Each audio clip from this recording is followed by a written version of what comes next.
Hi dear friends, this is Dr. Ganesh and you are watching Science Tech Education.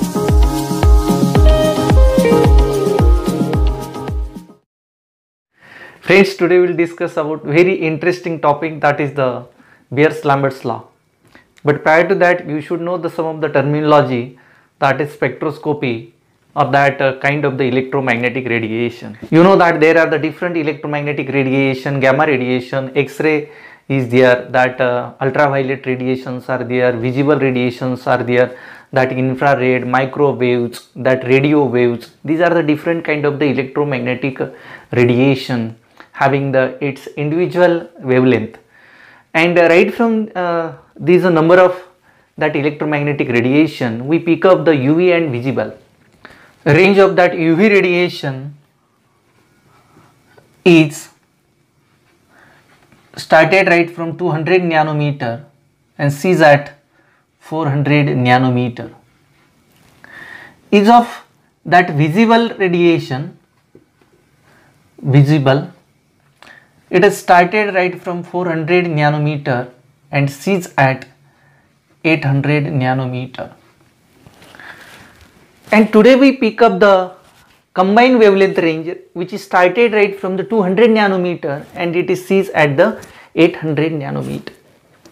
That means 200 to 800, that wavelength range radiation combinedly known as UV visible radiation. The study of interaction of UV visible radiation along with the matter is nothing but the UV visible spectroscopy. UV visible spectroscopy governs the two important laws.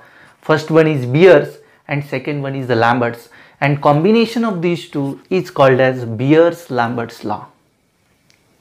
Okay, first of all we will discuss about the Beer's law. Beer's law. So what is the Beer's law?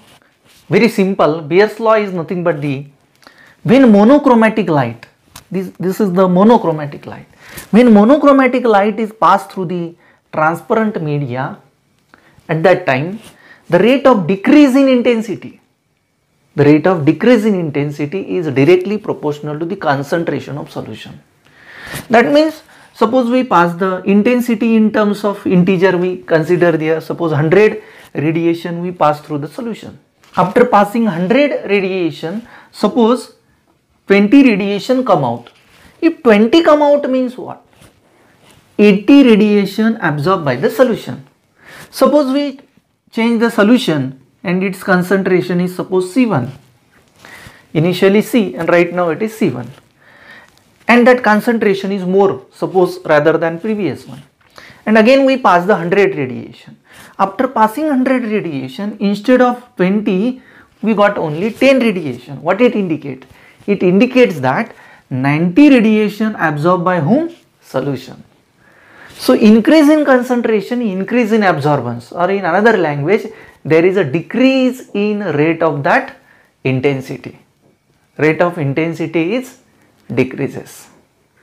Okay, and this is nothing but the Beer's law. So mathematically, Beer's law can be written as the rate of decrease in intensity of that incident radiation is directly proportional to the concentration of solution at fixed path length. Okay, so this is very small change. DC indicate the small change in concentration, small change in that intensity. If we want to elaborate it, we pick up the integration.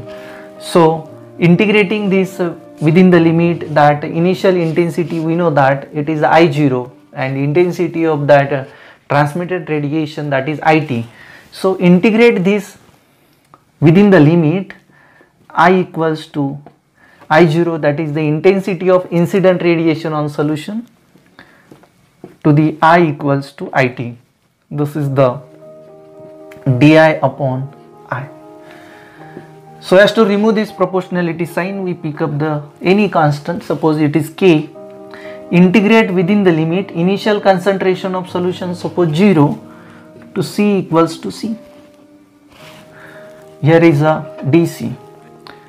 This negative sign, and you know that integrand of the 1 upon I with respect to I is nothing but the ln I within the limit, what is the lower limit? It is the I0, upper limit is IT, equals to this constant, it is K. Concentration, it is depicted in DC, and its integrand is integrand of this DC within this limit, it is the C.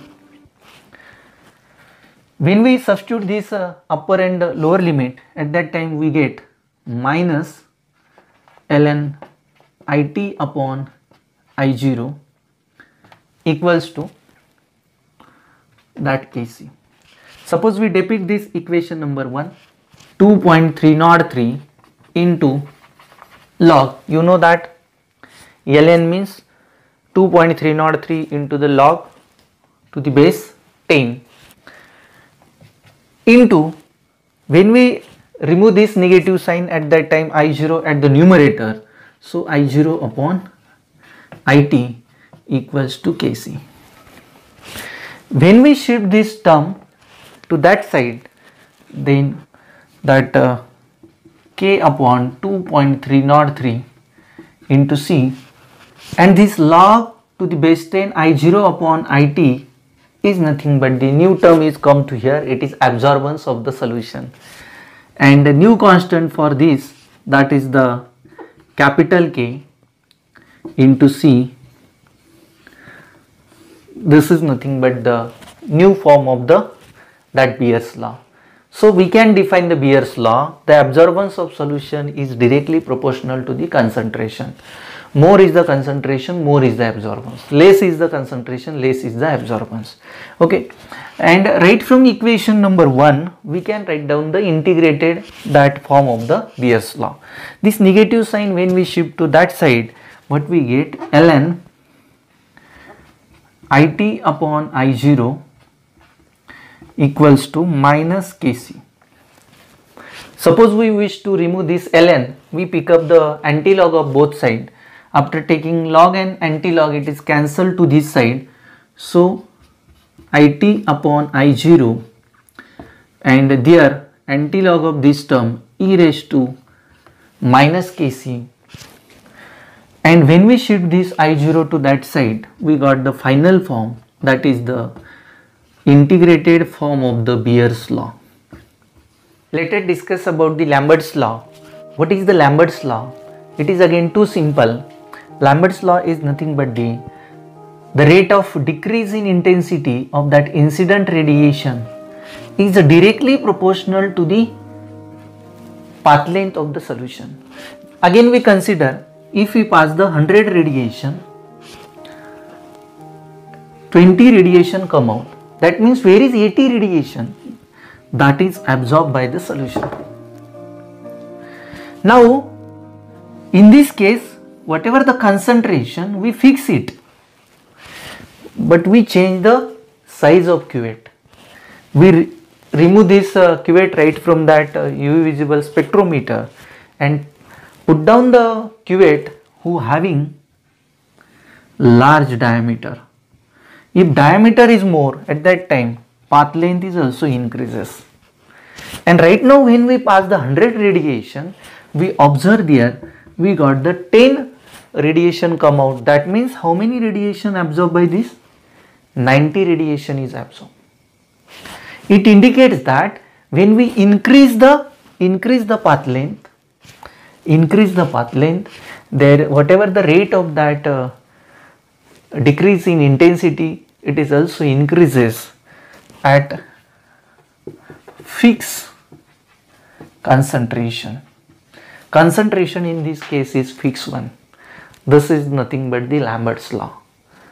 As like Beer's law, we can integrate this within the limit I equals to I0 to I equals to IT.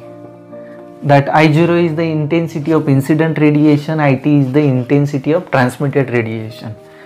This di upon I equals to, so as to remove the proportionality sign, if we pick up the suppose K prime, integrand within the limit C equals to 0 to C equals to C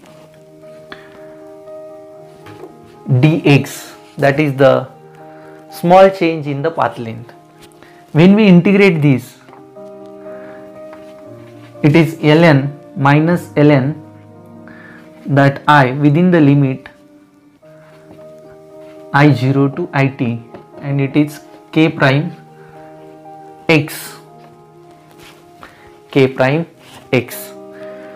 So after substituting the limit here, what we get, ln it upon I0 equals to k prime x. We treat this equation as a equation number 1 for Lambert's law, and removing this ln or converting this ln into common log, and by absorbing this negative sign, what we get, while absorbing negative sign, I0 come at the numerator, it at denominator, 2.303 log to the base 10, okay, equals to k prime x. When we shift this 2.303 to that side, we get log to the base 10 of I0 upon it equals to k prime upon 2.303 into that x. Now again we know that this is nothing but the a, and here again we write the new constant, suppose capital K into x. Now from the equation number 1 is of the Lambert's law, we can write down the integrated form by shifting this negative sign followed by the taking the anti-log. What is it? It equals to I0 into e raised to minus kx. This is the integrated form of that Lambert's law. Suppose we tag this as a equation number a, and we know that equation of the Beer's law in terms of that absorbance, that is a equals to kc. It is equation number b. When we combine this equation number a and b, because absorbance k, what is the combined form? A equals to kxc. This is nothing but the Beer's Lambert's law equation. So what is the statement right from this? The absorbance of solution is directly proportional to two parameters. One is the path length of solution and concentration of the solution. Hope all of you got the today's session. Thank you very much.